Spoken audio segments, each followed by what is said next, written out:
And we were playing one time and we were like beating up on this guy, right? And he was getting frustrated, but he kept playing. And then at one point, this kid came and he was like cheering on John and I. Well, we ended up handing like a stack of quarters to the kid. Oh, And then the kid was playing like the rest of our like credit and loses. And the other guy like stands up because he's excited that he like finally beat whoever this person was that's like beating him, realizes that we let like a kid get on the cab and is now salty and sits down because he just wants to play, but he doesn't have us as opponents anymore. And now the kid is the one trying to beat this guy. And it was kind of like a circle of life moment, but it all happened because we were there able to like, see each other. It was just a complete stranger. We like to joke that that kid's going to be like the next Daigo, like that was his formative moments.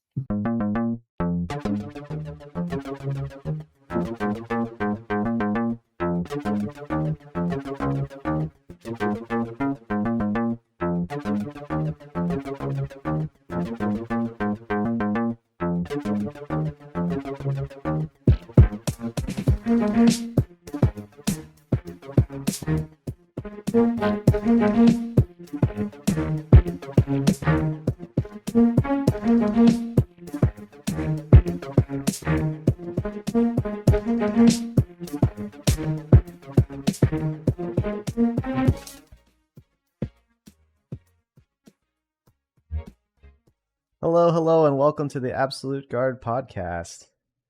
With a podcast that chronicles the past and the present of the fighting game community and bring on various perspectives from Arizona. You can find us on Twitch when we go live at twitch.tv/Spiral Series, at YouTube with the VOD at youtube.com/Spiral Series, and on Apple Podcasts and Spotify under Absolute Guard. To all of you watching and listening, we appreciate all that you liked and subscribed, tweeted and retweeted. This is episode 10. My name is Benny, also known as AK Grandmaster B. And as always, I'm joined by my co-host, the man who discovered that Baskin-Robbins has boba, John. I did discover that recently. Yeah, we were just visiting some in-laws, and then we were like, "Hey, let's get ice cream on the way back." And then my fiance got her ice cream, but then I saw like an ad like on the actual cooler saying that Baskin-Robbins has boba now, and I looked, and the boba they didn't call it boba, they called it like brown sugar popping crystal or something instead. So whatever. Yeah, I think it was something like that. Yeah, because they're advertising the tiger milk tea or something like that. yeah, and it was like brand new and exciting. But anyway, what's new and exciting with you, Benny? I mean, things are going pretty well. Just kind of chilling. We are starting the podcast early this week because the Super Bowl champ Los Angeles Rams are starting their season on Thursday. So yeah, that's why we're doing things a little early. Yeah, very cool. So you're decked out in a specific outfit right now, it looks like. Yeah, I got the Super Bowl MVP's jersey on, so nice. Nice. yeah, I just pulled up that boba picture real quick. Yeah, it says brown sugar popping bubbles. Popping bubbles. Vanilla ice cream, popping bubbles. I mean, that's how people know it, right? Bubble tea or whatever they call it. Yeah, bubble tea. I remember that. Yeah, well, but you didn't try it, right? No, I didn't try it. No, I was like, this looks like diabetes in a cup. There's so much sugar. I already do like half sugar anyway on my boba, so ugh. Well, I'll have to look it up. Maybe I'll take one for the team and we'll see. Fair enough. Oh man. Yeah, so today we are talking to Mr. Nick Going, aka Driftwood. Just to kind of set things up, he is in a hotel, so he doesn't have his like studio set up like he would at home. So Sorry, bear with us with that, but we'll make do. How you doing today, Nick? I am good. For the day job, I got flown out to a conference, and so I don't have my normal production standards that I would like to adhere to for you guys. Apologies. I'm on that government taxpayer funded laptop. So yeah. Where's the conference at? It is in Little Rock, Arkansas. Have you ever been here? I've never been to Arkansas. No. I don't know how many fans you have from Arkansas, but it sucks. I'm sure there's loads to do, right? I'm trying to find out what there is to do. If you go to Reddit and you ask like, what's the things to do? Literally more comments than offering helpful suggestions just say to avoid it.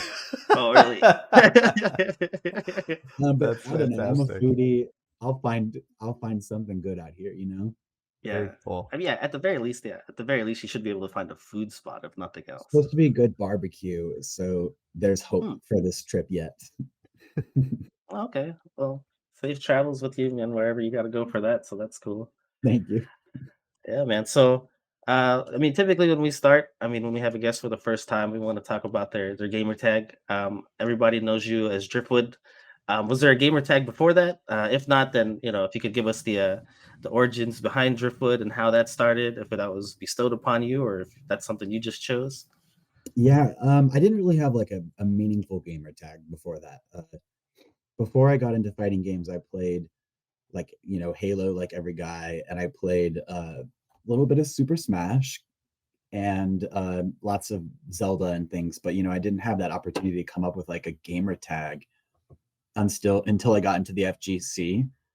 Yeah. And I was in college at the time. That was going to film school, so I had to think of something meaningful.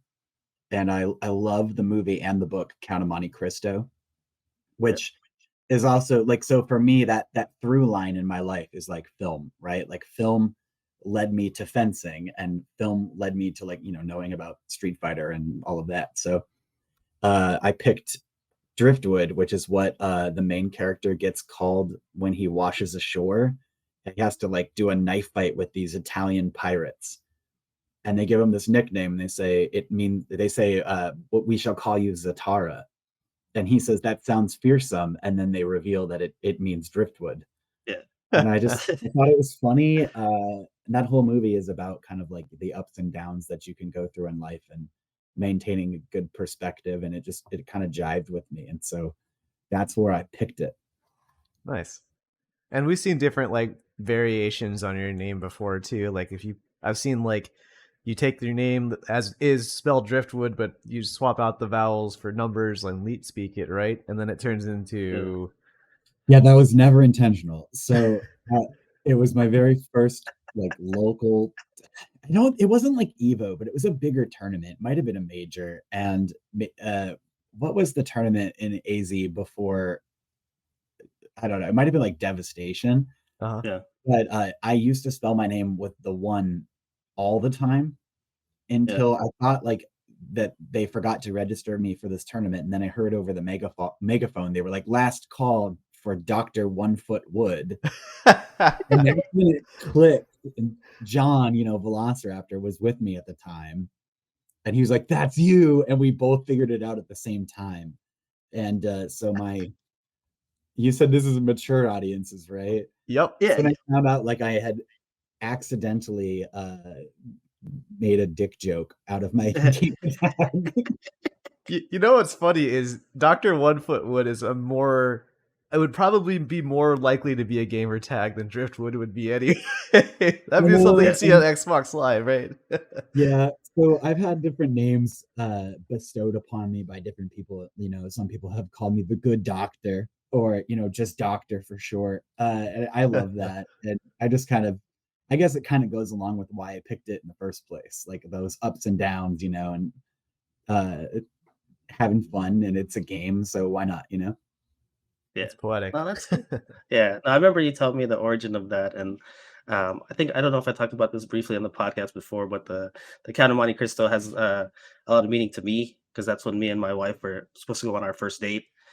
We didn't end up going to that. We ended up hanging out with our cousin that night, and so every year since then, on Valentine's Day, which was when our first date was going to be, we watched that movie. So Oh, I watched the movie every year, and then when that's I so saw your cool. name, and I was just like, "Where'd your name come from?" And then you said that, I was just like, "Yeah, that makes sense." That's cool. Sometimes Yes. when I like on my BattleNet account, I go by Zatara, and I love when people catch the reference and they'll call me Driftwood in the game. I'm like, this guy's cool. Like we can get along. Nice, nice. So in terms of like your origins with the fighting game community, did I know you from starting in the SoCal scene? So is that where things started for you there? I mean, I guess what was like the first fighting game that you got involved in, and then if you can talk from the SoCal perspective and going from there. Sure. Well, as a kid, I played Smash and Melee, and I would go to tournaments and stuff, but it was sort of like pre me knowing about. I didn't know about Evo. I didn't know about that kind of stuff, and I didn't go to like majors. I just had like a local community at a game store. And then I found Street Fighter in college. I mean, I had played Street. I had 2 Turbo on my SNES growing up, but I wasn't like competitive. I knew the game. And John Velociraptor was my roommate in college, and so we decided to pick up Street Fighter 4. We went to the launch party for the game at like a GameStop, and the Arcade in a Box guys were there. So it was like Aaron Hawley and Marvin, that crew. And they were passing out flyers for Arcade in a Box. And they also competed. Yeah, they competed in like the tournament that happened at GameStop that night. And it was pad only, right? It was pad only. Yeah. We didn't know what arcade sticks were, like John and I. Yeah. And but we got our butt kicked. I could throw a fireball and do an uppercut with Ryu, and that was like my first character. Yeah. So I joined. You don't really join Arcade in a Box. You just kind of go there, and that's where John and I would spend our we'd go there twice a week, Wednesdays and Fridays, and just play, get our butt kicked, and everyone was really cool about teaching us. So then I did that for like 2 or 3 years, I think, before I moved out to California. Okay. Yeah, and so then I didn't pick up Fei Long until like kind of the end of my Arizona tenure. Like I maybe played him for like 6 months before I moved to California. Yeah, and I think you were playing Abel prior to that, right? Yeah, mostly Abel. Yeah. When I moved to SoCal, John had already moved out to California, and I followed him, and we became roommates again.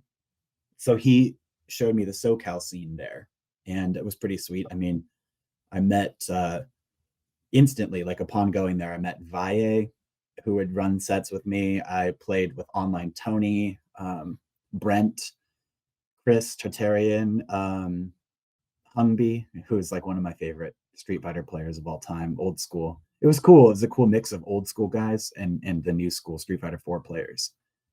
And I would say that the SoCal scene has a different mentality than the Arizona scene. And I don't mean to be traitorous, because I will root for Arizona over SoCal all the time. Mm-hmm. But I think that their Street Fighter mentality is maybe a little bit better, at least in the Street Fighter 4 times. Ooh, fancy. Yeah, we can get into it. But when I moved back to Tucson, it was this weird feeling where like I had learned the tech from the SoCal scene, and I had learned the mentality of the SoCal scene, and like with the exception of Abe Set 3S, like, and occasionally Ernest, nobody touched me for like an entire year. I know that sounds cocky, but like that was the result. Yeah. I mean, if it's facts, it's facts, right? Well, I loved it, and then John moved back, and he started beating me. Yeah, so just to kind of get like a brief recap. So you started actually here in Tucson, in Tucson, and then just for everybody listening, the Arcade in a Box was how would you describe that? Like a venue / I guess arcade stick modding creation business, right? I was like an arcade stick creation, and I like to brag about having been involved in like the different things. So like I came in at the first Arcade in a Box location, which was more of like a manufacturing location. Okay. And then the second site was kind of like halfway that and halfway like an arcade place to hang out. And then the third location was like just specifically, they weren't making sticks anymore. It was just a place to play. Primarily Street Fighter. Okay, I got you. And then from there, you said John moved to SoCal first, and then you ended up following him. Like, what kind of prompted that move? Was it fighting game related? Was it something else related? No, it was life. So both John and I went to school to study film. Okay. And so John moved out there with like, dreams of being a writer. And he wrote some sketch comedy at a theater and stuff. And, ultimately is now writing for Event Hubs, right? So sort of using his film writing tools, but to write for like the FGC, which I find interesting. Yeah. And I moved out there for similar things, but my background is in sound, like sound recording. And again, sorry for the terrible microphone, right? But I got a job at a recording studio where I recorded like audiobooks and television audio for, different shows and stuff. Nice. Yeah. I didn't know that part. That's really cool. Mm-hmm. Yeah, that's awesome. So you're talking about the SoCal mentality. Give us a little brief about like how would you describe that, or what exactly are you speaking about? It's like grimy. It's about being optimal, but being yourself. So like, in those moments in Street Fighter when you get to do a punish, usually there's like a combo that's like the ideal one. It's going to do the most damage or give you the best positional advantage, right? Yeah. They don't really care about that. If you have a chance to get in your opponent's head, sometimes you take that. You know what I mean? And I would point to like online Tony doing like really risky uppercuts. And I certainly love to do that as well. So like they think about the game a little bit differently. And I think like in Arizona, there's an emphasis on like being the most like if you're technically proficient in Arizona, you can become one of the best players, if not like the best. Yeah. But I feel like there are a lot of people who are at the peak technical proficiency of their characters in California with their respective characters. Yeah. So like what makes you different? I see. Yeah, we kind of touched on this briefly when we were talking to Rock in terms of like we were talking about Mocha. And Mocha, like, he's very straightforward, very technical. Like, Rock was even praising him, saying that he would put him against anybody in the nation in terms of just like his technical skill, right? If there was a money match going down or somebody wanted to play for money, he'd be like, "Yeah, you go play that dude." So yeah, I can see what you're saying because like yeah, even in a sense like Ernest is very technical, like very kind of by the book. But you're talking about adding that whole kind of like that whole mental game aspect and not just being like, yeah, I can just to say like basketball for instance, yeah, I can do all these things to you like the normal way, but I can also do this and kind of like, swag on you or do something that, is gonna be like, why would you do that instead? Yeah. It doesn't have to be a swag moment. It could be Yeah. something like playing really cautious.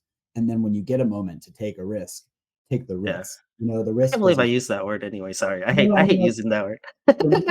for me, sometimes it's about swagging. Like I used to do, command grab with Fei Long and then do it into command grab because the command grab, right, would put you into the corner.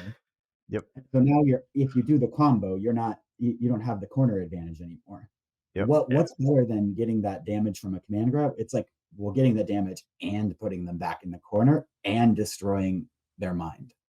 Yep. And that's the kind of level that I think you think of in California a little bit more than in Arizona. The way I think, yeah, from what I've been thinking about stuff like that lately. Like, what does it mean to play optimally, and then when do you choose not to play optimally? What's the most optimal way to not play optimally, right? And it's like, okay, so if I play optimal, then what I'm doing is being really predictable, and I'm saying the same things over and over again. And when in reality, if you're going to win the conversation, you want to say something completely outlandish at times, catch them off guard, and then play safe and say something that's a little bit less inflammatory, I guess. But you gotta have an opener, really. Otherwise, you're just going to play by the book, and the book can be read. Yeah, like interesting story where the locations are actually switched. One time we went out to Vegas for a tournament, and Rock came. And this is when like when Rock was playing DeCapri, and he played against Ian from SoCal, who was a good Chun-Li player, but Ian was learning DeCapri. I can't remember Ian's gamer name right now, but like he's good. And Rock was doing like hold down charge mid screen, right? And like someone would walk up to like engage in footsies, and Rock would uppercut out of nowhere, not on wake up, but like uppercut neutral. And that was like blowing Ian's mind, And you could see him get mad and like kind of rock at it the entire time. Huh. So I would point to like Jon had that with his character, with Goken, like he was beating Japanese players, not because like because he didn't play Goken like any of the Japanese players. Jon would do weird demon flip or resets that like they hadn't seen before, or sweep into sweep into sweep into sweep, and they just didn't think that was valid. So you got to have your style. Yeah. Yeah, Makes sense. that's cool. Yeah, it's definitely something like, I mean, yeah, I've tried to incorporate stuff like that into my game too, because like, yeah, there's the traditional Honda players, and then like, it's like, yeah, that's cool, but like, I want to do some other stuff. Right. So, so in terms of like your competitive side, or the competitive aspect of the game, so it started with the Street Fighter 4 and from the arcade in the box stuff from there. Yeah. Okay, cool. So like so you said you were going Wednesdays and Fridays there in Tucson? Yeah, we did a couple things. We had tournaments like you would expect, Yeah. and we did ranking battles quite a bit, which was really fun for me. I think my favorite was we would do a King of the Hill, and those nights are pretty popular. So I think we had 4, maybe 5 stations. And like you'd start at the beginner station, and then whoever had the most wins would play against the person who had the least wins from the station above. And then Yeah. if you won, you promoted, and if you lost, you demoted. Yep. Yeah. Those were really cool nights, especially because we had like Latif there, and also during casuals we had like the Latif rule, which was like if he beat everybody in the rotation twice, he had to get up even if he wasn't losing. Because Yeah, this so that was way like other people before could he won play. Evo, or Yeah. before he got second in Evo and nobody could beat him. Yeah. Yeah. So I thought I had pretty good teachers. I mean, so shout outs, if you don't mind. I just want to say like well, Jon obviously learned the game alongside me, and I learned a ton from him. But Abe, Marvin, Ernest, Rock, Latif, I mean, Jake at the time, there were so many players that taught me what I knew here in Tucson. And they were kind of my foundation. And then I feel like I learned the grit out in LA. Yeah. It's like Yeah, well, I mean, every fighting game player has their origin story, and they turn into a superhero, and it sounds like you had an Avengers. yeah. I like to be more of like the comic relief if I was a hero. You know what I mean? Like I Yeah. view Yeah. myself as like the Ant-Man of the community. Yeah. The Paul That's Rudd. yeah, Yeah. like I can throw down, but I'm not trying to like be Doctor Strange. I'm trying to have some fun with it. Yeah. But no, I like that. I like that whole aspect, like you said, of going to SoCal and then taking like what you learned from SoCal. Because I mean, of all the characters to play, you play Fei Long, who is a caricature, or I guess, of Bruce Lee, and that's the whole Mhm. like take things from whatever, takes what's essential from somebody else and apply it to you and make it your own. And so for you to like learn and under the people like you were talking about, like Abe and everybody else in Tucson, then they go to California and be like, all right, I'm playing with these like OG Street Fighter 2 players and stuff like that. And like you said, I like that word that you use, grimy, like learning the grimy side of things and then taking that back when you came back to Arizona and being like, you know what, I'm adding this to my game. Yeah, I mean, I remember like some of my grime at that time, which I kind of consider like my peak, right? Like my notable, I guess, like I used to play Mocha all the time. I thought Mocha was an incredible player. When I went to go to Absolute Battle in Texas, I did like a first to 5 with Chaotix. Uh, I was so ready because of Mocha, and Mocha is a player who definitely had the grime down. It was cool to see that coming from Arizona when I thought everyone else was trying to be too polished. But I got to play Chaotix, and it became like a game for me of just like at one round I just did like chicken wing just over and over and over again, knowing he knew I was going to do it because he didn't have the right answer, and it was just like I don't care. Um that sort of thing. Like if you can walk up and take somebody's like fierce punch and then just do it again, that's Yeah. a weird statement. It throws them, you know what I mean? Yeah. it changes the conversation, and then they have to adapt to around that. But you're basically taking point on setting the tempo of the whole of the match, right? Yeah, I mean, I basically let him fierce punch me 3 times. It hurts, whatever, but like the entire time I was just getting knowledge on where he could do that button from, and then I did the low forward into super against him, which the Yeah. low forward can go under that button, and he didn't know that was coming. And so I think the mindset is like, okay, he thinks he's finding a successful button to use at neutral, Yeah. right? But when I hit him with that super, it's doing 500 damage versus the 200 he's done to me, you know? And suddenly you're like, I guess I was wrong. That's the kind of thing I learned out in California. Like, Yep. don't sweat the small stuff. Like, figure out how to turn it into your advantage. Yep. Like you're using your health basically as a gambling chip, or Yeah. not even a gambling chip because you're guaranteed to lose it. You're knowingly walking into your fierces in order to get him to use it more, right? Yeah, you're And just so, conditioning with your life. yep. Very Yeah. Which cool. is like, you know, that's a weird thing to think about, right? But it's cool. Yeah. Yeah, Yeah, it is. yeah. It makes me think of like Nico. Like Nico had this thing, Mr. SNK, the whole like one button club thing, using Honda's standing roundhouse because it would, you know, in footsies that hits low, and like he It would. hits I remember low. there was a, I think it was a bar fights or something. He was playing Ernest, and like Oh my God. he did the roundhouse the whole round.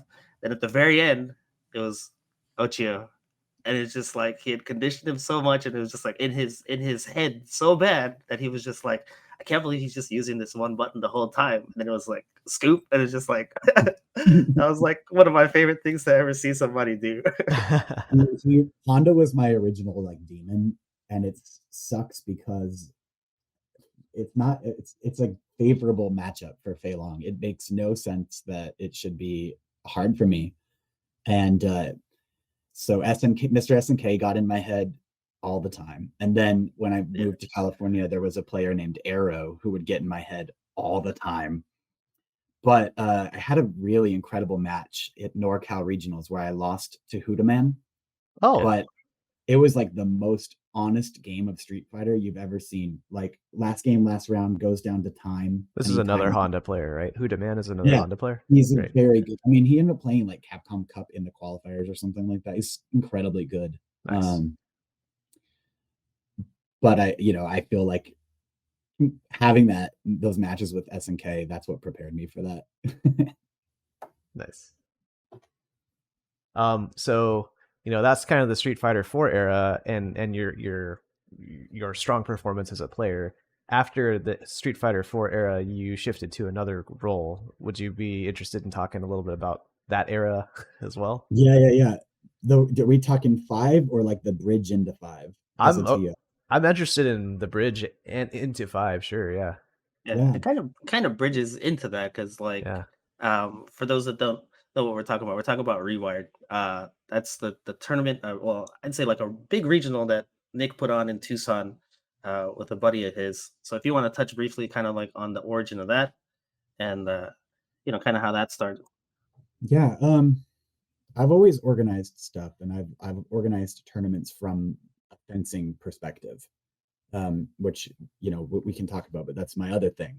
Yeah. And I saw a problem with this scene in Tucson in that it was fragmented. So, and I not just Street Fighter, but like we had anime players going to one venue and Street Fighter players going to another venue, et cetera, and Mortal Kombat at a different one on different nights. And so we could never really accomplish anything like too great. Sure. And there are kind of funny Tucson in jokes or community in jokes about this, but I tried a couple experiments to see what we could do. And the first was like, all right, well, let's just do casuals at my place. Like, let's stop going to different places and try to like do something, right? This was my first foray into like being a tournament organizer. And those were at what Jon called the Friendship and Gaming Fortress. And I won't go into it beyond that. Oh yeah, I forgot about that. But what it allowed us to do was get those like the community setups, right? That we had. So at this point, finally, we could go to a place and have at least a couple setups that had all of the DLC, right? Yeah.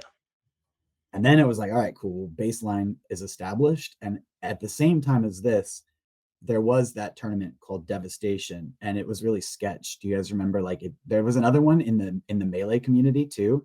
I can't remember what happened, but it happened like at Mill Avenue or something, and nobody got paid out.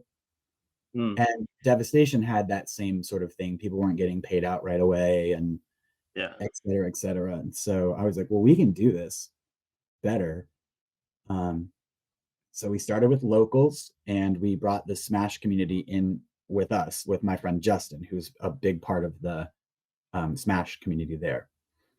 And we would rent out like a tap room and make like a little bit of money from doing that. And ultimately, we got enough funds to do Rewired, which was like our attempt at running a major. Our last year of running Rewired, we had like 520 attendees. Yeah. Nice. Yeah. So yeah, because the first one I remember you guys were in the kind of like the smaller kind of like side convention room. Right. Like there was, kind of the stage was like, I don't know, I'd say maybe a fifth, maybe a quarter of that room, right? And then the rest of it was like setups, and then kind of like the casuals or the tournament setups in the middle. And our big thing was like transparency because of that. So we ran on our website, you could actually load how much funds we had made.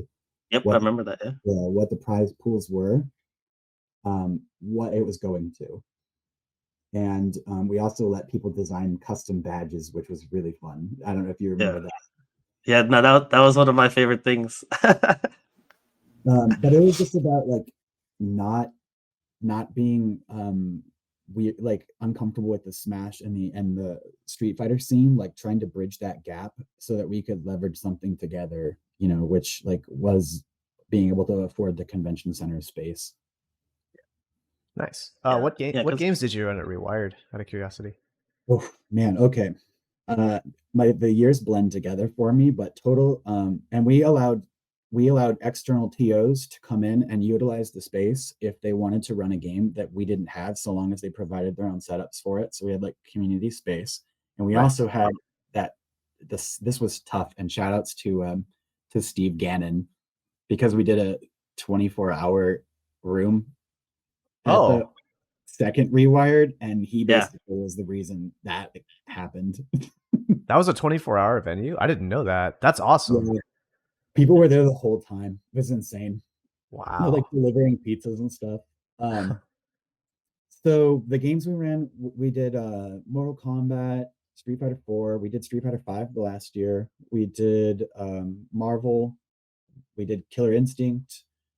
We did Smash. And I think we also had, so we did Melee was like the big one, but we also ran like Project Melee. Nice. And then there were lots of side games from there too. What was the Pokemon fighting game that was? Oh, Pokken? Oh, Pokken, yeah. Blackout ran. Yeah. So lots. That was on Wii U, if I recall correctly. Yeah, and I think it might have been Guilty Gear as well. Oh yeah.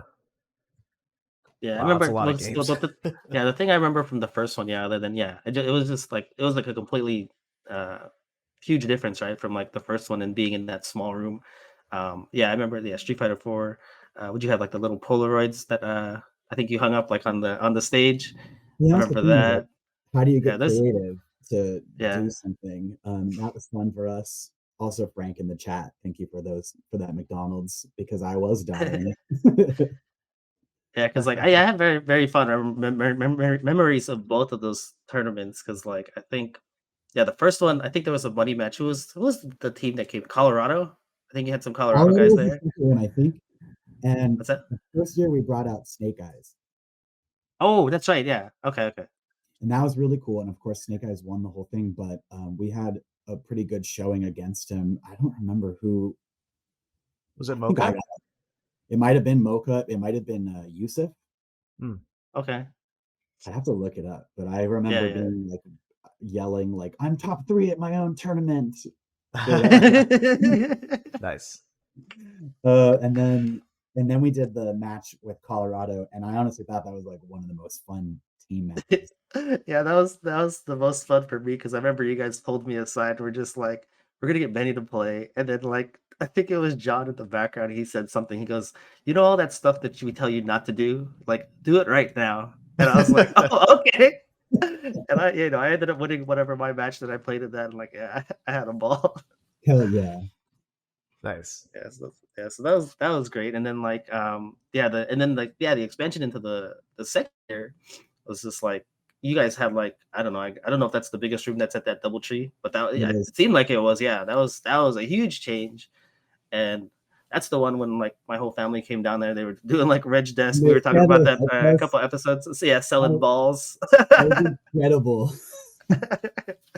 Selling balls and T-shirts and stuff. Well, that was a joke too. So we were trying to get we would reach out to like vendors to try and get stuff to help raise money because we wanted to bring players out and stuff like that. And like pay for things. Like we had to have like an internet truck brought in to provide enough bandwidth to do it. I don't think people give like TOs enough credit for everything they have to deal with.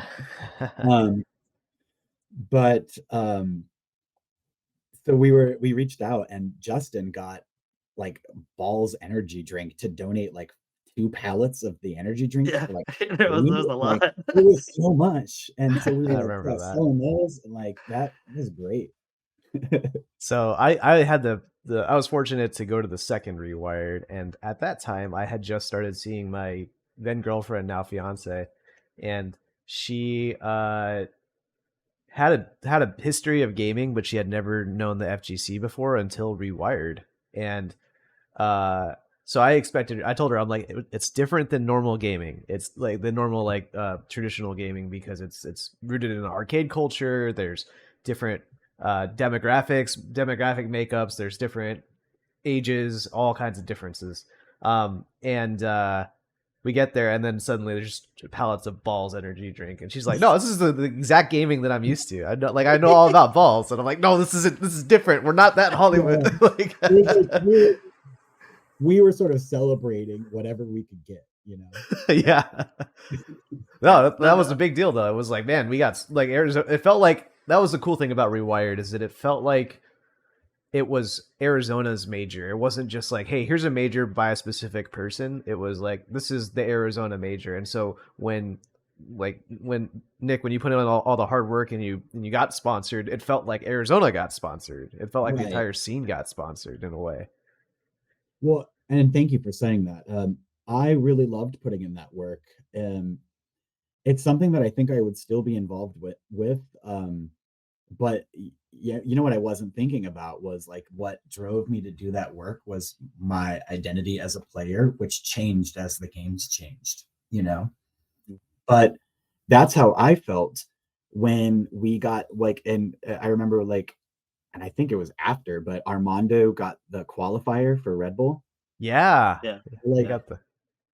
I have always felt like Arizona is a little bit of a black sheep in the FGC. We've had some killer players, and like we have players that people in other communities recognize.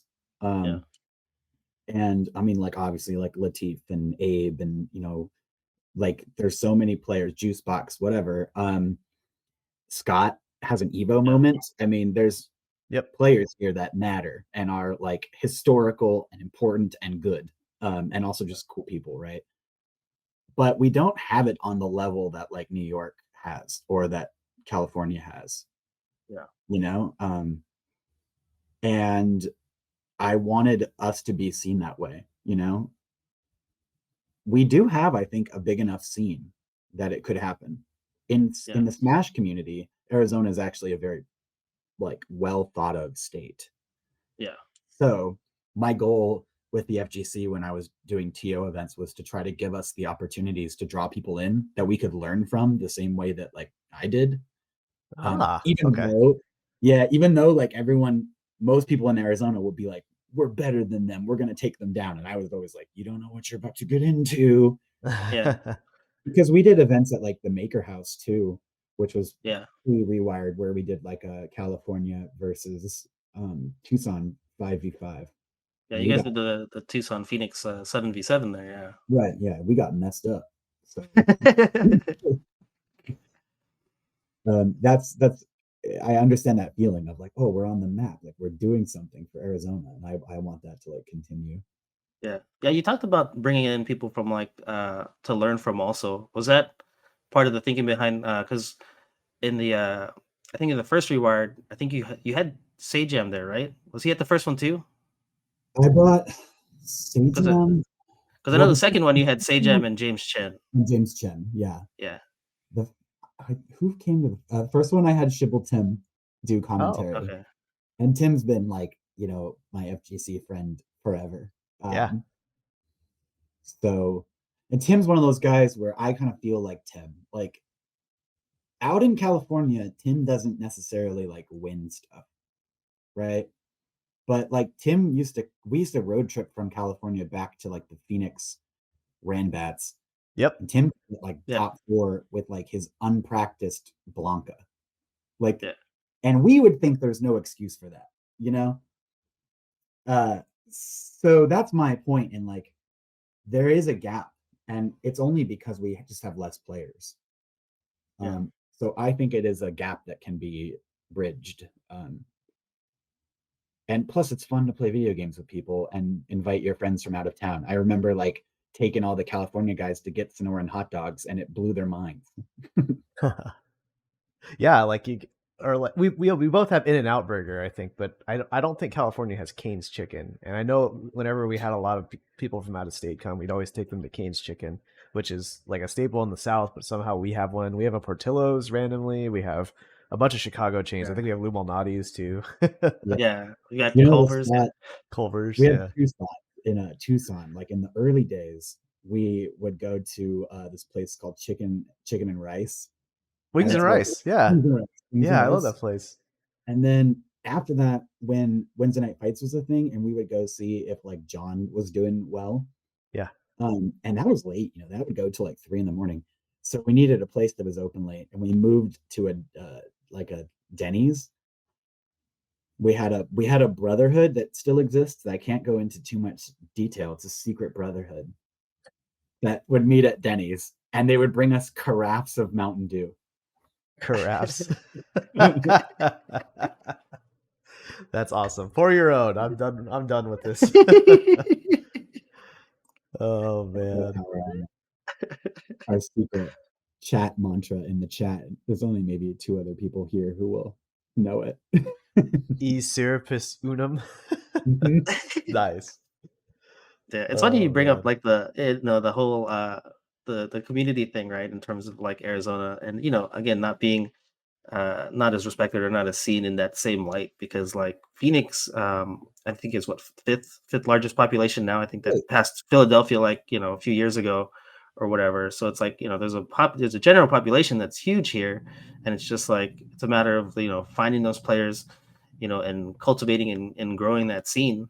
And like I mean, you were doing it from Tucson, which is smaller city, about what hour and a half, 2 hours away, and and then like you said, you joining up with Justin in the Smash community, I thought that brought in a lot of people too, because that's one thing that this year with Evo, like not including that, that's always brought up all the time, right?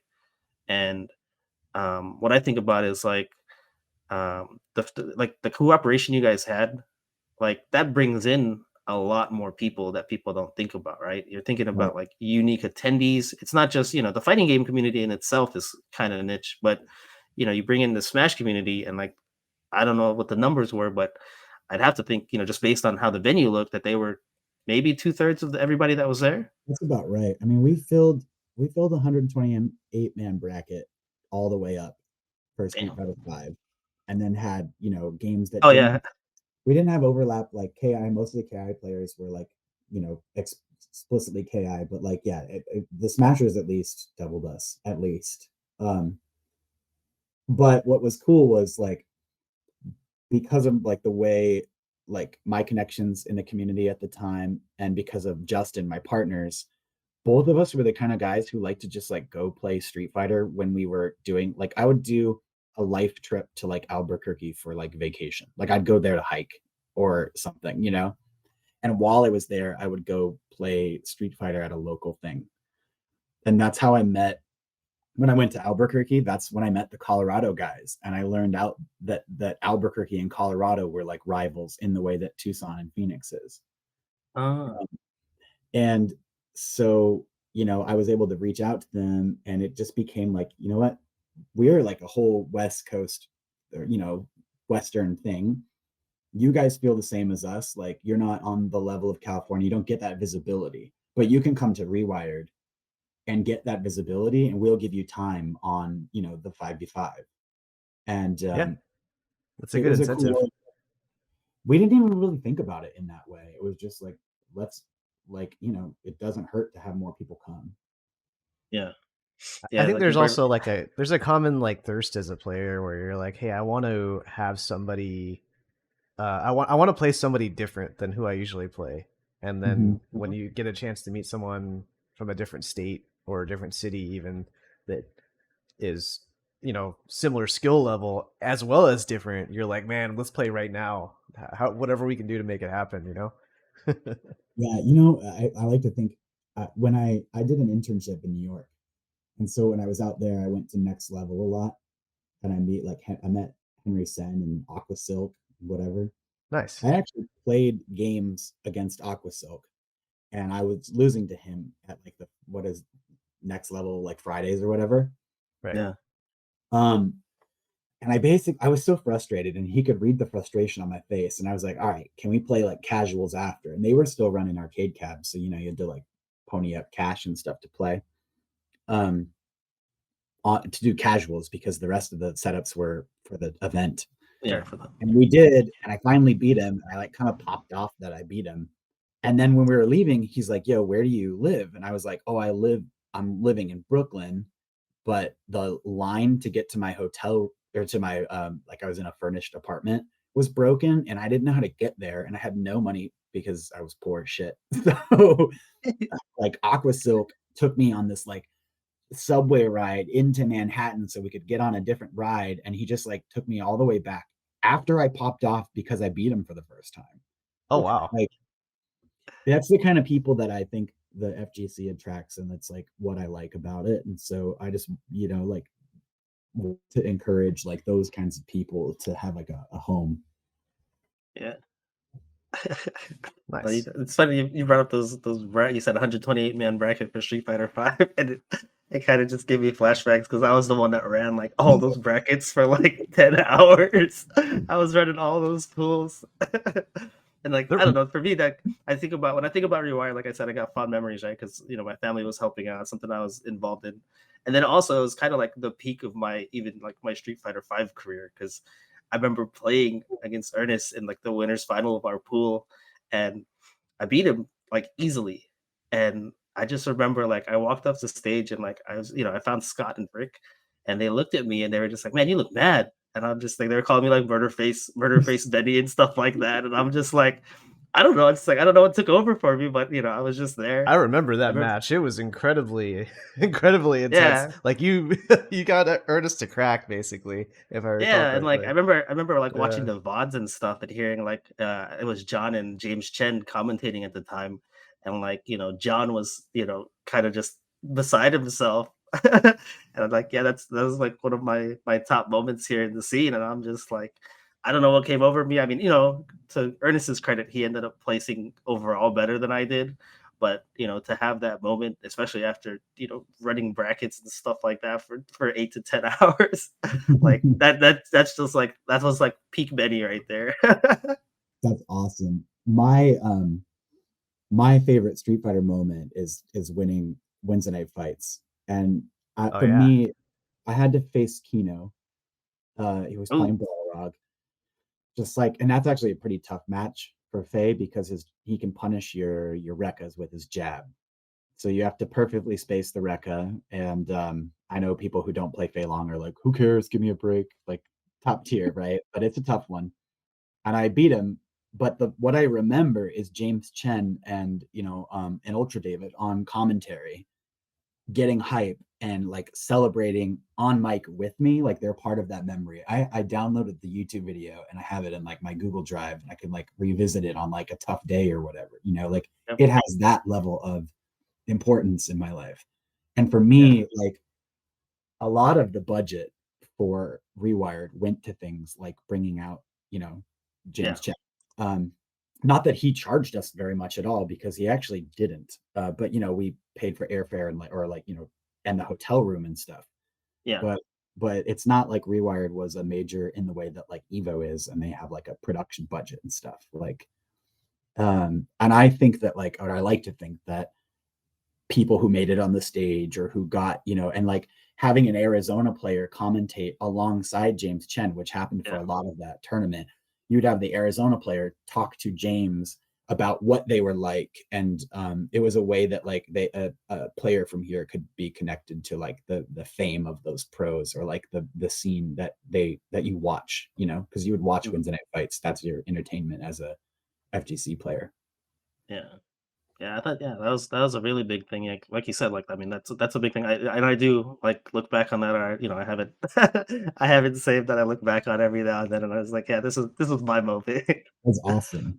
I'll kind of, just because I like to be sentimental, but Muji, do you have a moment like that? Can I ask you a question on your own podcast? Oh, that's fine. Yeah. I don't know. Actually, I was thinking about that while you were talking, because that's kind of a fun exercise. I have a couple of really high performing tournament placings, but I know for Rewired, that the one that you're talking about, Benny, there were 128 people that entered. I've completely forgot about most of there was a ton of pools. tournament. I remember looking at it was all broken down into little pools, and then I ran all those pools in the the 2 hour time frames, and I remember looking over the brackets with Nick and stuff, and just we deliberate over if it was balanced. But there was a lot of brackets. So so to go back to your question, Nick, I guess it would probably be that Rewired for me as well, because I ended up getting 4th in that tournament, if I recall correctly. I got top 8, I know that much, and I was on the stream and everything, and I remember I beat somebody from Vegas as well to qualify out of my pool, and so that was pretty fun. And that whole weekend was great, because that was the first weekend that my fiance got to really get to know the FGC, and Nick, you were incredibly welcoming. Benny, you were too. And she had a great time. We ended up going to an opera later that night in Tucson, and it was like the Dutch or German or Finnish version or whatever it is of it was Latin. It was Latin of the Little Mermaid. Or whatever that interesting. whatever that culture's actual version of the fairy tale is. It was a Little Mermaid though, or something like that. It was just a good weekend overall. I still have pictures from that weekend of me and Jess, and it was a really good way to introduce her to the FGC overall. Also, I got 4th. Yeah, I mean, like you said, Nick. I mean, everybody wants that kind of spotlight, or that that time to shine, like you talked about, the Colorado scene, right? Come here, we'll put some shine on you, and it's just not everybody that goes to Evo is going to get that opportunity to go on stream, and if you do, I mean, you're probably playing somebody that's gonna body you most likely, right? So to have that at a more a regional, kind of a smaller area, but still have that exposure, and like you said, with James Chen being there, that brought some credibility to that too, because people, if he's tweeting out about it on social media or whatever and saying, hey, I'm at this tournament commentating, there's more eyes from other scenes, SoCal in particular or whatever, watching because of him, and just saying, oh, what's going on over here? And that those are things that I thought about too, when I got to play on stream. I mean, I got bodied the next day. I think it was coup d'etat. I think that's the saltiest moment, one of the saltiest moments I had. He was playing Mika. Yeah, I think he played Bison, and then I think he played Mika against me, and I was so mad when I lost. But it's just that whole spotlight, the spotlight that you brought to not just our scene, but just I guess as a region, was kind of a real big thing for me. I'm glad that you guys enjoyed it. I mean, you're TOs, so I think sometimes it can be a selfless job, and it's often the TOs that know what goes into it. So you're warming my heart. Yep. Yeah, you're looking at 2 people that got those spotlight moments that you were trying to create. So thank you very much for making that happen. Yeah, and then see, so the other thing with Rewired, from the first one to the second one, there was the transition from 4 to 5, right? Because that was the big thing. And then you were with Street Fighter 5, you were what? I think you were maybe like kind of in the same boat as me. Like, did you play like the first 2 seasons and then you were kind of out of there? Yeah, I went pretty hard the first season. I mean, I was still Yeah. traveling to play. I was finding more success out of the state at this point. Like I was going to Las Vegas for these Ranbats that were, I can't remember if they were monthly or whatever, but that's why I knew the Vegas crew. And I was still winning out there or being consistent enough that I could like take their Ranbats. But I was, I mean, I don't want to like crap on the game. I didn't love it. It was a different kind of game that I wasn't good at. I like it Yeah. now more. But yeah, I played like the first 2 seasons and then I kind of like I'm really lucky that my character, which is Karen, she doesn't really change. Like they give her some more stuff and I Yeah. haven't even learned the new stuff, but I am still able to like pick up the game and play. So occasionally I'll go to like casuals at, the bars in Tucson or like there's been a few times where I've been up to Phoenix. Oh, nice. I didn't know that. Yeah, I just like to be connected to the scene. Especially Yeah. like if there's just something going on. I did like Oh, a actually, match. yeah. I remember that once. Yeah. I ran I into you tried to once. take Yeah. on Isaac in a Yeah. money match. And he destroyed me. I I forget what put he that one on. did. That was the I Okay. put the fight card on for that one. That was Desert Duels. I think Oh, right. That's right. in my mind, I still thought I could beat him. I see how wrong I was now. You were very confident going in. I was like, I don't know, man. Make sure you practice hard. I don't know what's happening. But yeah, that was the first 2 seasons were really like my time with 5. Yeah. So then after 5, like you made a transition from Street Fighter 5 and like the fighting game scene into fencing cuz like Mhm. we're not Facebook friends, but I mean, that's a whole different story, but I do follow you on Instagram and the one thing that I was, I saw you posting about was the fencing thing. So, you transitioned into doing that and like you mentioned earlier like that kind of came from like your film background. Mhm. Like, so is that was something that you were involved in prior to the transitioning over to that? Because I always was under the impression that it was like Street Fighter 4, Street Fighter 5, and then fencing, but you alluded to it being something that you were doing beforehand. Yeah, I started fencing when I was 13. Oh wow. And I have fenced for almost my entire life. I didn't fence when I was in California only because I worked nights, so I didn't get to. But even when I was doing when I was competing in Street Fighter 4, I was also traveling to fence. And Okay. So that's where my like alter ego of Cord Zatan, why I would wear the fencing mask and like do that. so what kind of started that for you at 13? Because like, that's obviously that's a time when people are, finding themselves or finding things that they have passions for. Like, so what started that for you?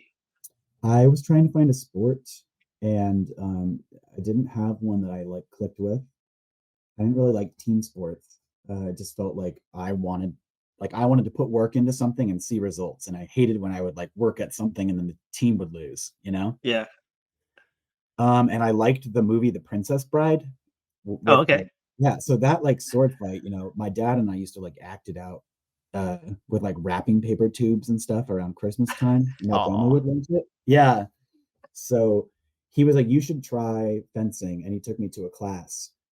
Um, and honestly, that's where I found it. And I haven't stopped since. So that's Okay, awesome. so you were doing that, and then you said so you went to California, so that kind of went on the back burner, mhm. and then you came back here. That was what, late or mid Street Fighter 4 time? 2000, well, let's see.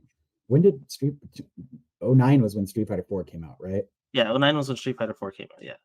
So I moved to California in 2012 Okay. and I was out there for almost 2 years. So like 2014, I came back.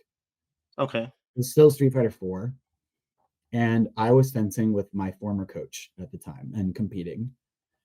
And then I opened up a club myself with like my coach's blessing 6 years ago. So 2016. And Okay. we So that didn't was get, right when Street Fighter 5 came out then, yeah. And around that's that kind of time. like where my TO energy went into running the club. Yeah.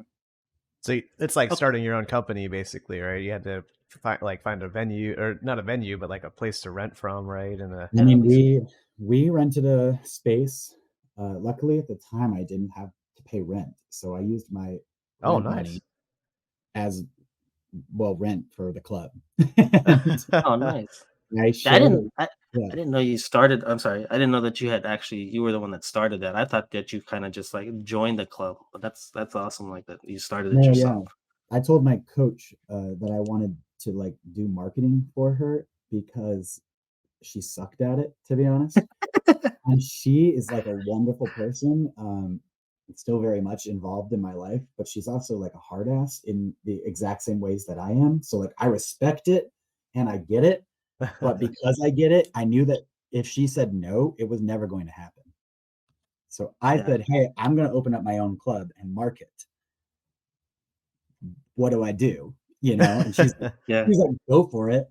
And I was like, I still want to be your student though. And she's like, yeah, why would you not be my student just because you're open your own club? She's very, you know, like Mr. Miyagi, right? Yeah. Oh, wow. That's super So cool. I did, and I marketed my own stuff and whatever. And then when she decided to stop coaching, she left her students to me, which was a big business bonus, obviously, for us. Yeah. Oh, wow. So then I took over, like it was still my club, but I just had all of these former club mates of mine became my students. Yeah. Yeah. That's huge. I mean, that's like the whole Twitch thing, right? Like rating somebody else's thing, right? She basically was just like, you know what? I'm getting out of the game. This is one of my students who's got his own thing going. So Mhm. that's cool, man. Like, yeah, I didn't know about that at That's all. like straight out of Cobra Kai or something, where there's like a heritage of like, hey, you all come from the same fencing instructor, so now you all naturally have her style, and that style will clash against some other evil style at regionals, and there will be a big battle, right? What I love for me, because I teach a lot of youth students, like I go from ages 8. I mean, I'll teach adults, but my youth program is 8 all the way through like college, right? Uh, my my coach is known for being a hard ass who makes you stay in the on guard position, which is like a squat, basically. And I mean, basically, the on guard position is Fei Long, uh, Yeah. like the way you stand in Jeet Kune Do, so you guys know. Yeah. Oh, And she would always get complimented because her students, like me, would be doing a good job staying in the on guard. But it's tiring. So a lazier fencer kind of like stands up a little bit more, and you can get like punished for that. Um, like the Street Fighter equivalent would be like Yeah. not being awake in the neutral, and then you get like tripped, right? sure. Yeah. And so now with me, I make a big point to make sure my students are in a good on guard so that they, kind of continue that. And I love when like people ask like, oh, were they trained by Yvonne? And I'm like, no, they were trained by me. Oh, it's Cobra Kai. No, like that's something that always interested me in terms of like when I see your Instagram post and you're doing the fencing thing was just like learning that you had done that much earlier in your life. Like, did you see some parallels? Like, because when I think of fencing, right, I think immediately of like footsies, right? Like that's the neutral game in fighting games. So were there things that you learned from fencing that you applied to like Street Fighter 4 and like stuff that the games that you would play?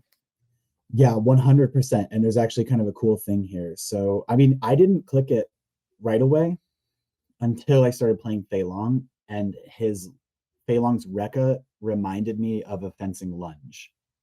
Okay. And then in fencing, if you lunge and then you do another lunge, that's called a redouble, which is just a Rekka, right? Yeah, it's a record.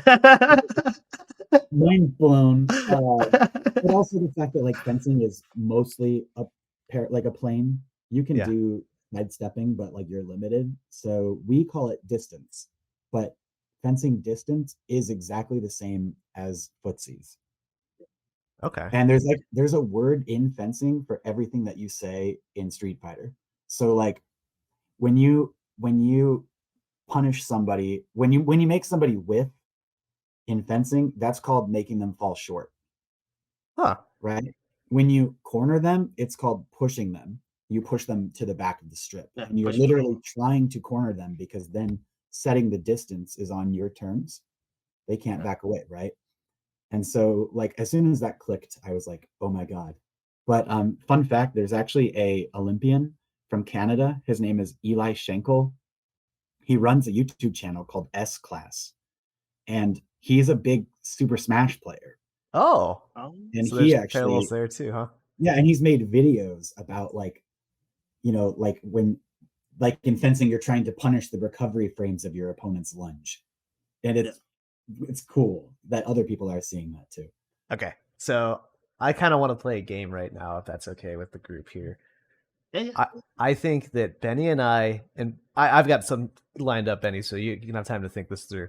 But I will come up with a fighting game situation, and can you come up with a fencing equivalent or parallel? Do you want to try that? All right. I can do that. Okay. So I just blocked someone's button, and it's punishable with my medium kick. So I walk up to them and I block, and then I punish. What's the equivalent of that in fencing? Yeah, so blocking in fencing is a word you're going to be familiar with. It's parrying.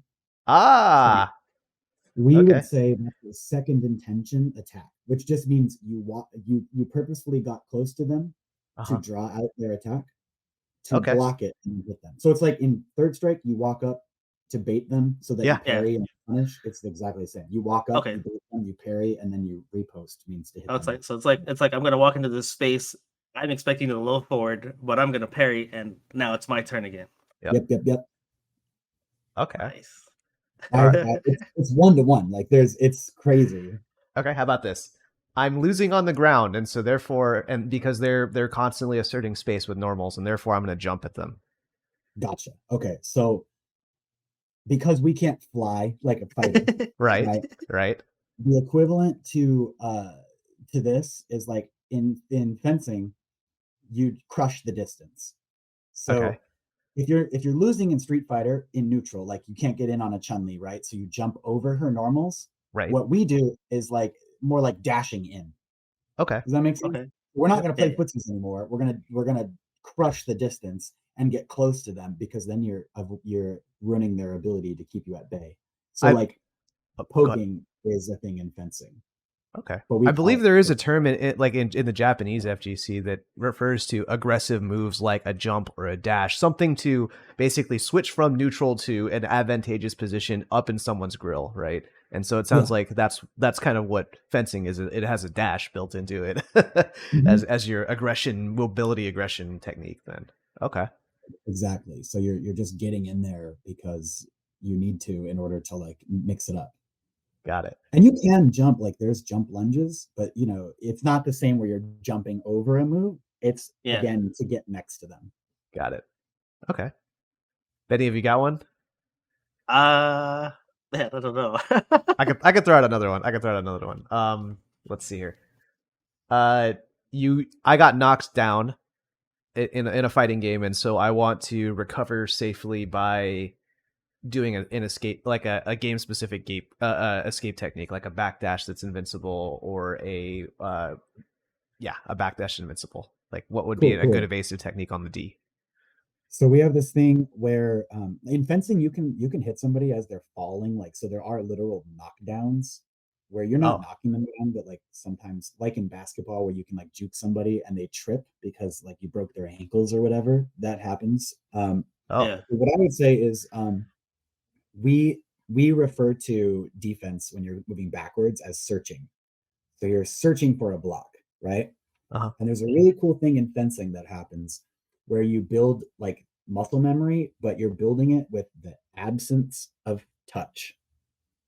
So what this means is like, if I try to block one way and I don't feel anything, I literally won't feel something. And that triggers me to do an additional block back the other way. So it's like an option.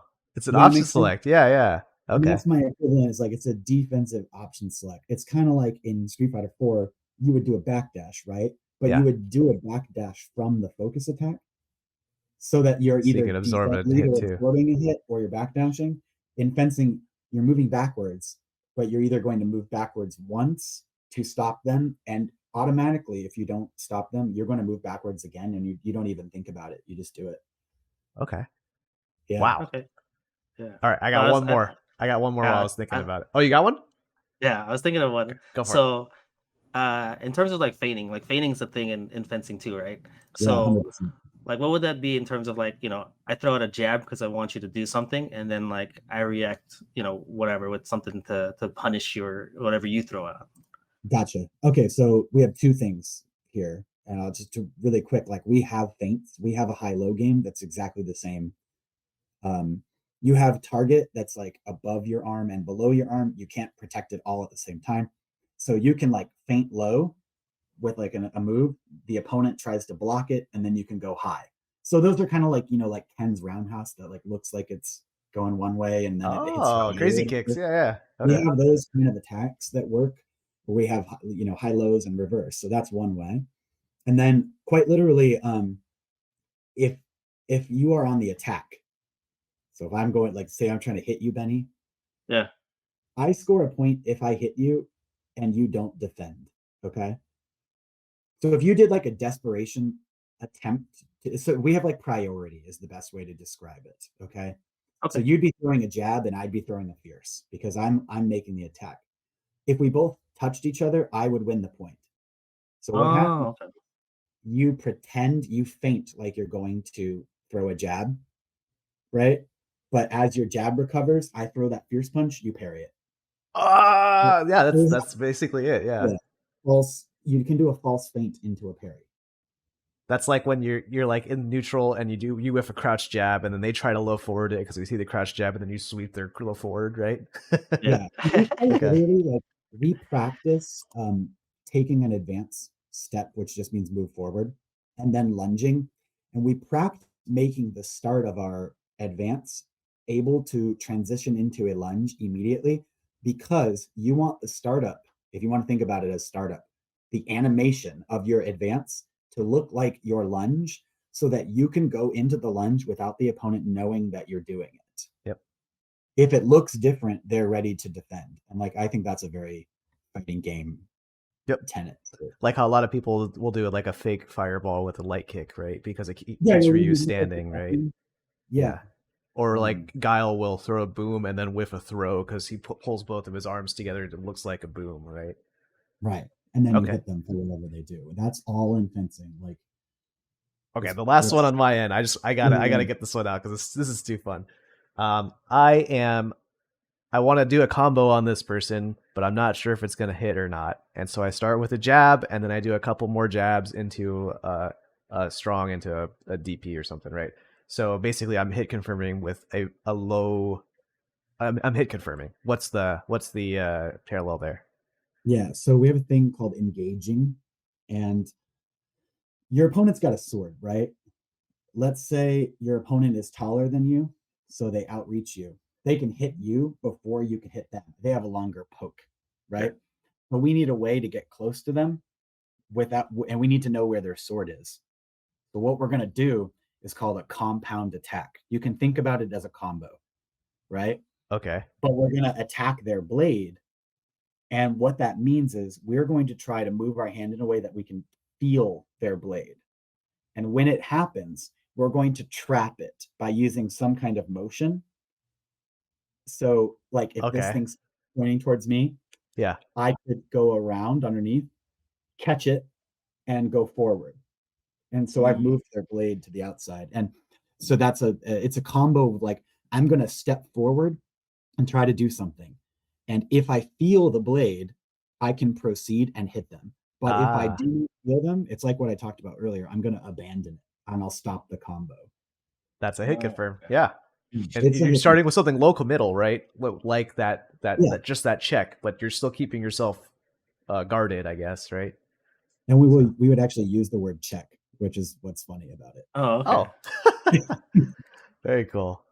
That's awesome, man. Like, that's something that I always like, again, like when I saw you, the Instagram stuff and like you getting into fencing and stuff, I was just like, I know that there's so many parallels, right? Just in terms of just like not even knowing anything about fencing, but just like, just the visual of that and like the whole footsies thing. Like, yeah, that's great, man. Like in terms of like you talked about um like the tournament side of fencing, like what's been well, I guess what was the thing that you saw from fencing that you wanted to implement or that you wanted to push into like the fighting game scene or in the like the tournaments? Yeah, there's differences for sure in the cultures. One, I wouldn't want to change the culture of the FGC. I like it, and I like the culture of fencing, and they're different, and I don't think they should be the same. But what I do like is structural differences. There are more tournament options for people of different skill levels in the fencing community. And I don't know how you do that. But for example, when I go to a tournament, I can compete in, or like when one of my students, let's say they're 16, they can go to a tournament and they can compete in what's called the Open, which is like everybody, Yeah. right? And then they have Y16, which is like the ages 14 up to 16. And then they have juniors, which is like another category, and that's basically like 13 to 19. And it allows you to go to one event and play with people of varying skill levels. Yeah. So the one way that the FGC is like, I wonder if it's fair for somebody like, you remember that kid Noah? What was his name? Noah the Prodigy? He was good, right? Oh, but he's still competing actually. Like he just got top 32, I think, in that most recent CPT. It's super cool. Oh wow. Yeah. But like when he was new, was there ever a way that he could beat Daigo? No. I don't think so. And I don't think it's because of, I just think it's age difference. Yeah. Right? Yeah. In Street Fighter, like, especially now as the games become like less related to your button ability, like your mechanics and more decision making, right? You can play when you're older. Yeah. And now knowledge becomes an advantage. And so I would like to see more options for people. Options for people with varying experience levels, basically. Yeah, so I think it's totally like you should. I don't know why they wouldn't be able to track the ability of your skill level based on performance, and then create, different leagues based on that. I mean, you do that when you do like, we did Ranbat A and B tier, or when you do those promotion style events where like the winner goes up, and there's ways to do it. Or I really like those tournaments where there's like a separate tournament for the losers bracket. Yeah. Right. The second chance tournaments. Yeah. Yeah. And then sorry, one other structural change that I don't know would work for FGC, but it's like, will explain why I think about it, is you go to a fencing tournament, the pools, we still have pools like a major, but we do round robin with everyone in the pool. Sure. But you do a lesser amount of points. So maybe it would be like doing a round robin with like less help. I don't know, like what it looks like. Oh, I see what you're saying. Like the individual match rules are different. We do, yeah. Okay. So we're playing to 5 points, but everyone against the pool, and that gives you your seeding after the pool stage, and then everyone goes into a single elimination bracket. But you fence to 15 points. So that's like, you know how in FGC, if you have more rounds, you have more time to download. Yeah, you gather data, do all that kind of stuff. Yeah. I think the parallel would be 1st to 2 versus 1st to 3. 1st to 2 in pools, 1st to 3 in top 8, right? Right. But again, you're facing everyone in the pool, and what I like about it is it gives beginners the opportunity to get more practice in a tournament experience, and that's what you need to bring. Yeah. I like the idea. I was gonna say, when you talk about that, I think of like the Smash tournaments. That's something that's in the Smash tournaments. When I look at the SAC gaming stuff that they have set up, that's literally what they do, right? Like they have like the pools or the round robins to start, and then usually it's like, I think it's the top 2 advance into like the advanced bracket, and the other 2 go into like the beginner bracket or the whatever amateur bracket, whatever you want to call it. Yep. So hybrid Swiss tournaments, right? That's what I think about. I had a question for you on that one, and I lost it. Never mind. On to something else. I definitely see, like, that's something that I've always thought about too. Like, we talked about that before on the podcast in terms of like when I ran the Scrub Cup, right? It's like, you want to put people in those kind of positions that they're not used to, right? And it's just like, how do I get those people into those situations when every day, Driftwood's in the bracket and like, man, I ran into this guy round one again and I'm in losers right away, right? Like you got to take those people out of there. And like, the natural thing, like you said, with fencing, like they have the age brackets, like that's a normal thing. And like any kind of like martial arts or any kind of like those kind of tournaments, it's just like, there's like you said, there's an open or there's, just age limitations because it's just like, yeah, we don't want 25-year-old so and so, fighting 12-year-old whatever, right? There's huge advantages and disadvantages for both of them. So yeah, that's something that I mean, yeah, I could see. Even when we're out of age differences, we have like divisions, like division 3, 2, and 1, with 1 being the most skilled. And Yeah, we have open levels within those divisions. And so it's like you can, there is fluctuation between that. There's so many different styles of events that are run. And these are usually, we're talking like 3-4 day long tournaments where the events are happening on different days. Right now, you go to Evo. If you're a Street Fighter player, you play in one event, hmm you're done. But it's the event, right? When I go to a fencing tournament, I'm fencing in multiple events separated by days, but they're all the same like tournament. It's all, it would all, I fence foil. That's like the game version if you want. Like that's my Street Fighter. So I remember my question. So right now in the Street Fighter 5 scene, and I think in several other scenes, but uh, online they run tournaments for beginners where it's like you're restricted to certain divisions within the game's online ranking system, like bronze, silver, bronze, gold, platinum, diamond, and grandmaster and above. And so what I've seen people do is they say platinum is a limit, and you can only have a tournament with just platinum and below players, platinum players and below rather. And so I'm curious if that would satisfy the vision that you have, Driftwood, or if there's if online is a good metric for this even, or if there's another way that you would what's the word, like segment rank the out the players. population. Yeah, Yeah, rank the players. yeah. Yeah. I'm one of the anti-online guys. Okay. And so I, but I don't hate that idea. But I think there's got to be a way. You guys ever play like competitive Magic the Gathering? Like, No, I played competitive Tetris. I was thinking of like Elo rankings. yeah, like we have rankings in fencing that you get based on your performance. And there's a whole thing that's like the tournaments have to have a certain amount of people of a certain skill level to bestow certain rankings to the winners.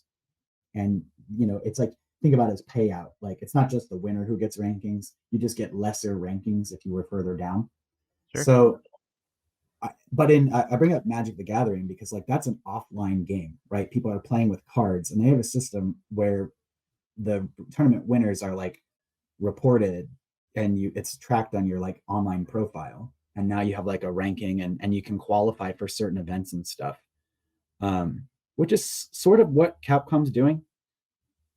Right. So I would like to just see more integration of like, let's track our offline performances and Okay. find a way to bring that to larger scale events, and then offer like, okay, between this and this rank, here's that tournament. You know what I mean? Sure. No, that makes sense. That makes sense. But it's the number has to be relative as well, right? Like, I might place first place in this 8-man bracket, but if it was just me and, nobody else of who is very strong entered, I can't just weight my first place at the same as a first place at Evo or something, right? And that's how it is in fencing. It's relative. Okay. Okay. That makes Yeah. sense. And I'm curious about the anti-online stance. It has that is that from back in 2010 when we all picked it up, or 2009 when we all picked it up, or are you talking more like even today with Street Fighter 6 coming out with rollback netcode and all that stuff? Like, do you think that online is still?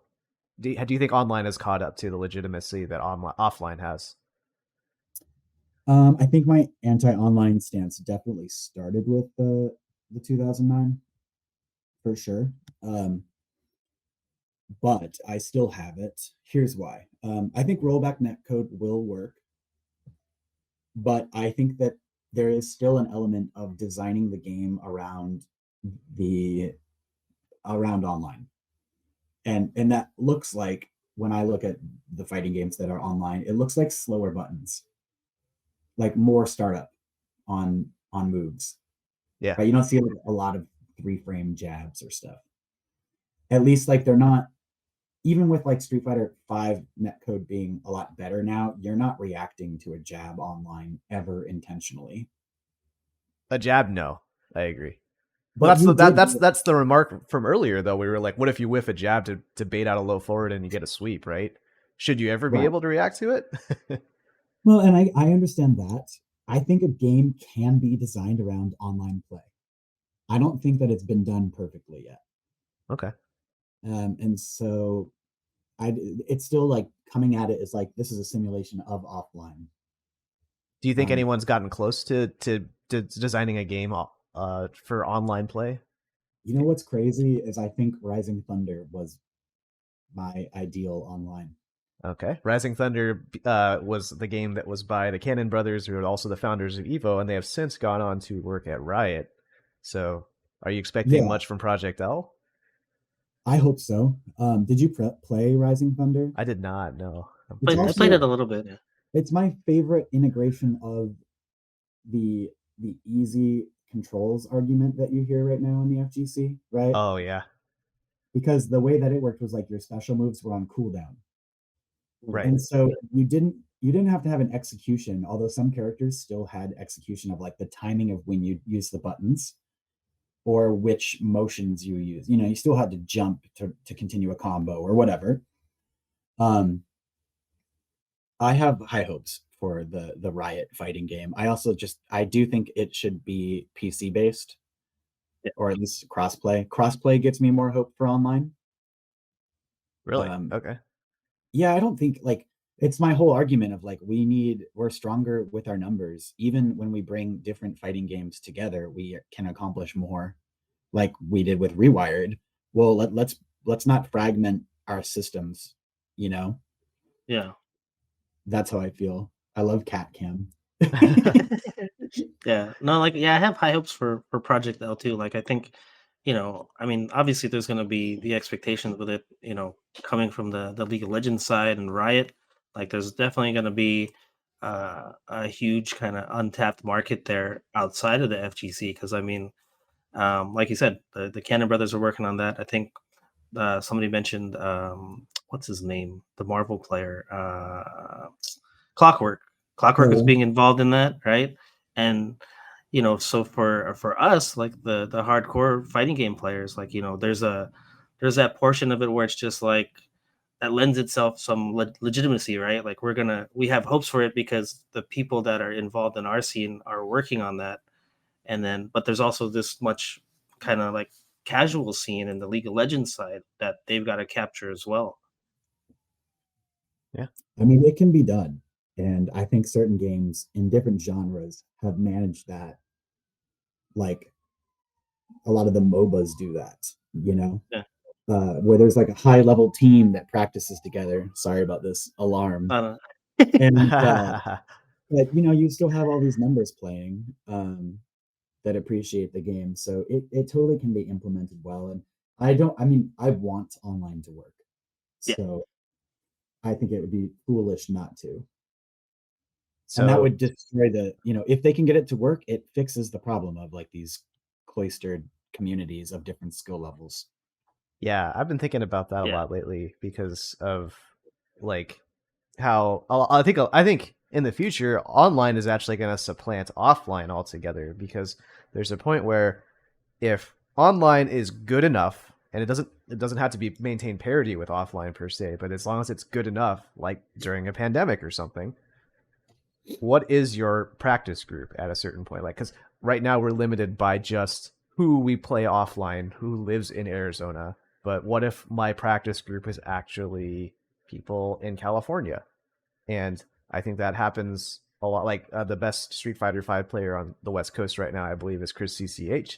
He's in Oregon, but he's also plays regularly with the SoCal folks, right? So it's kind of like what is your scene at a certain point? If you don't have the geographical barriers anymore due to online, so I'm of that mindset where offline goes away and the scenes go away. Do you think that that's coming in the future, or do you think that it'll end up shaking out differently? Do you think offline will be around for forever?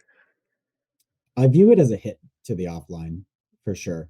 Um, I don't want that community, there is something different about being in a space and playing, being able to like go get food with your bud after, or like just sitting by. I think like honestly, like I think being in person is creates a culture of more respect than being online.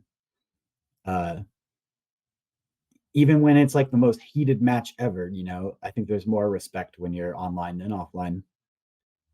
Oh, And the other way around. Offline has more respect, basically. offline has more. Yeah. So sorry. Yeah. Yeah. So I do think it would be a hit to it. But I don't think of it as online. I don't think it's not, you should still develop online, you know? Yeah. Um, yeah, I agree with SNK saying offline has to stay around. Yeah. I mean, for the Yeah. true fans, like offline's going to be the way that practice. Yeah. And Okay. yeah, that's how I view it. Yeah. I mean, for me, like too, like you talked about your adventures, like going to New Mexico or going to New York, and it's just like, online's cool, and like, it's one of those things like you meet people online, you find out like where they're from, but then eventually, like, you know, if you're in the area, you want to make that bridge, that connection, right?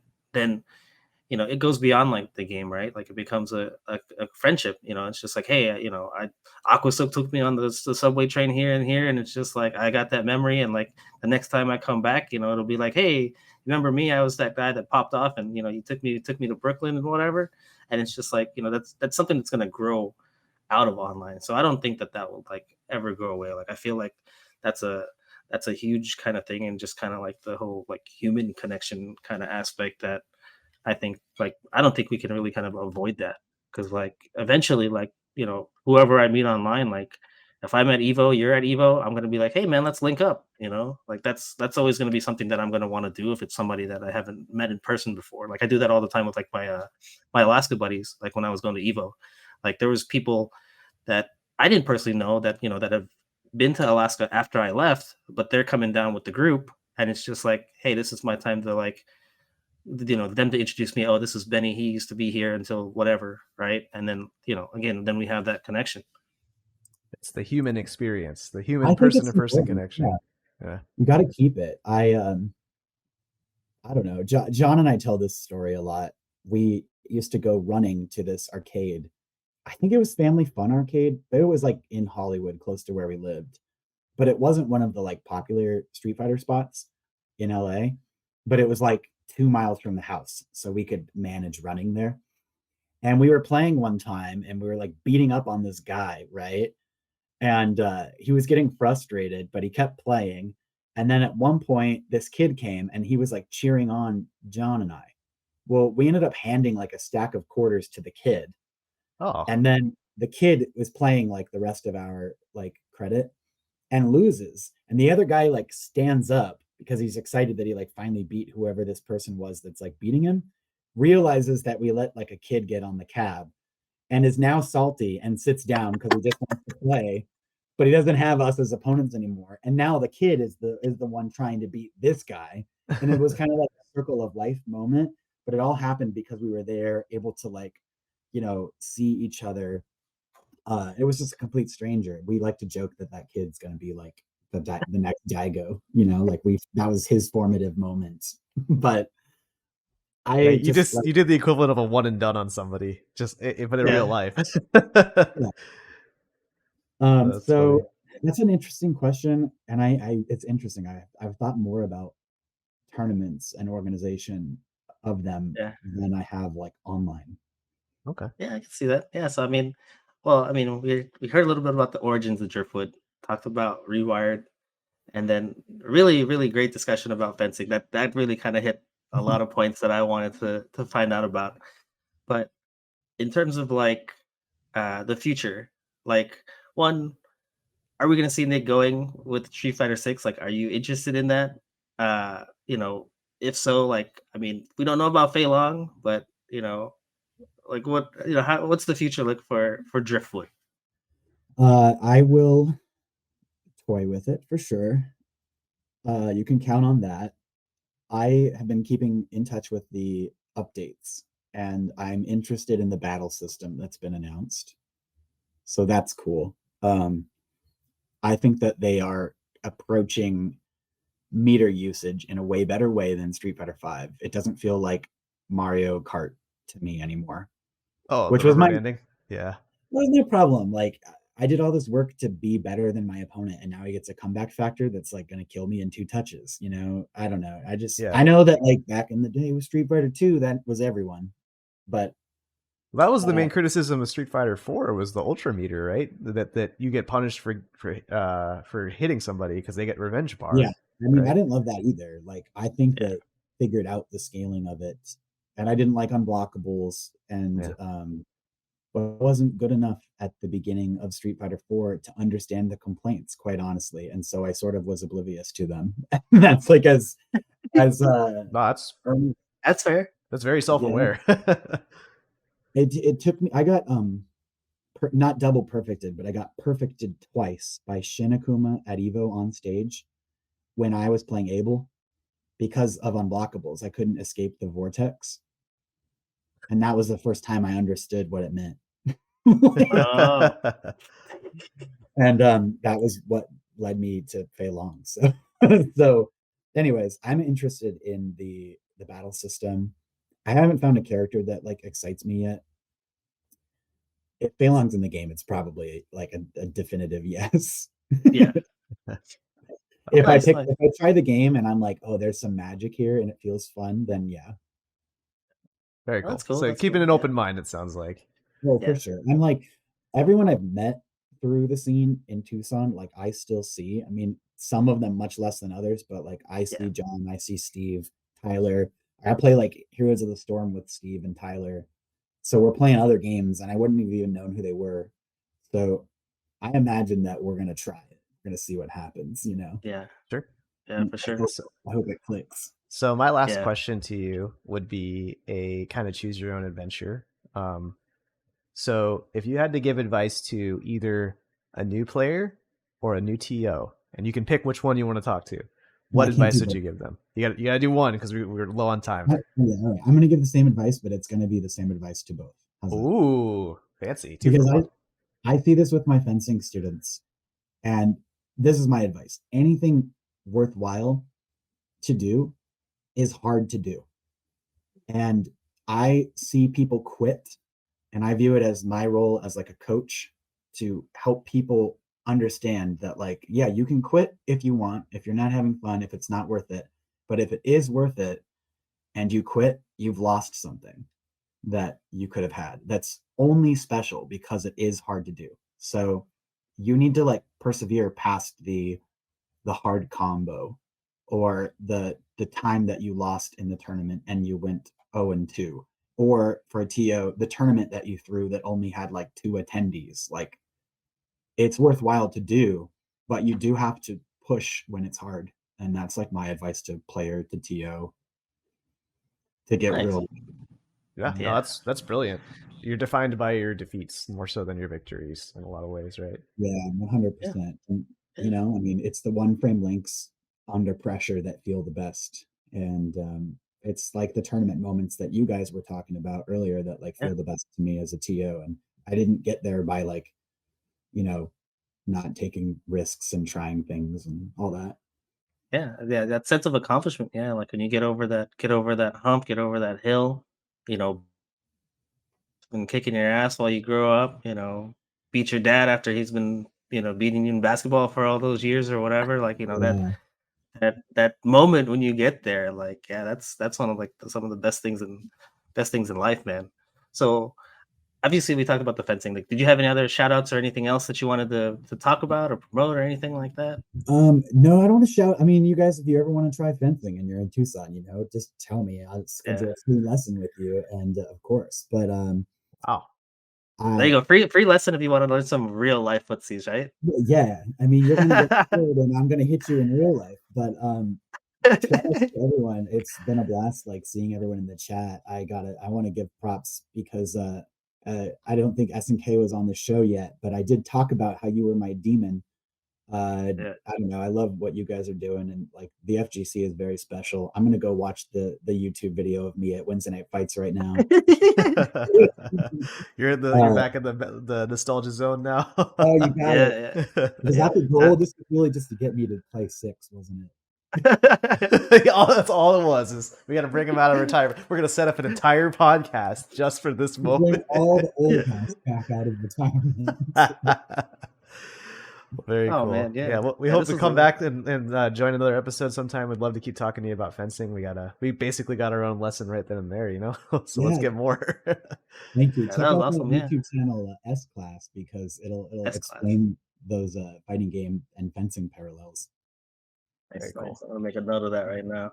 And then, for those of you listening, next week we will be back on Thursday at 5 p.m. here on Twitch. We go live at twitch.tv/Spiral Series, followed by the VOD on YouTube at youtube.com/Spiral Series, and then on Apple Podcasts and on Spotify under Absolute Guard.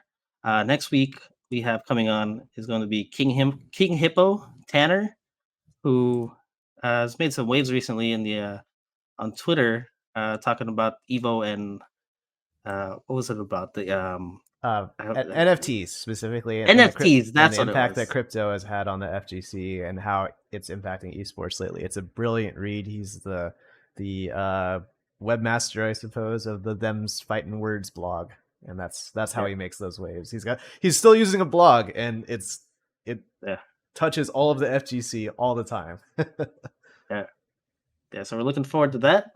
Again, Nick, man, it was a pleasure. I haven't talked to you in a while, but I do follow your Instagram adventures, and so it's fun, seeing what you're up to, and the tournaments and stuff that you go to.